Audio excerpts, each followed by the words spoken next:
कुछ बातों ही बातों में गहरी बातें हो गई उस लड़की से। वो जो कभी बात करने लायक नहीं लगती थी मुझे, वो लड़की जो कभी मुझे बहुत अजीब लगती थी। प्यार तो छोड़ो, जो कभी दोस्ती के लायक भी नहीं लगती थी। पता नहीं कैसे मेरी नज़रें न जाने क्यों रुक गई उसकी बातों पे। वो कह रही थी वो सब जो मैंने कभी एक्सपेक्ट ही नहीं किया था। उसका दर्द मेरे दर्द से टकरा रहा था।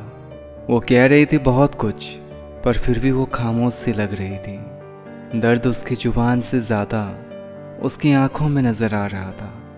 बेपरवाह लगती थी वो हर दिन मुझे, पर आज वो बहुत समझदार नज़र आ रही थी।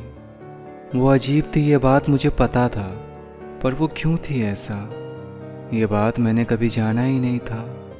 लोगों की बात मानकर उससे नफ़रत कर लिया, पर कभी उसके पास जाकर उससे बात करने की कोशिश ही नहीं की। पर जब उससे बात हुई तो मालूम पड़ा कि यार, जो हम कभी सोचते हैं, दूसरों के बारे में जो हम सुनते हैं, ये ज़रूरी नहीं होता कि वो ही सच हो।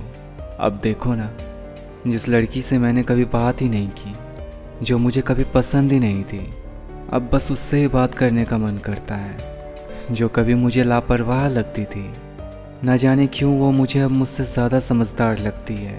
पहले वो मुझे अच्छी नहीं लगती थी, पर न जाने क्यों अब बस वो ही मुझे सिर्फ अच्छी लगती है।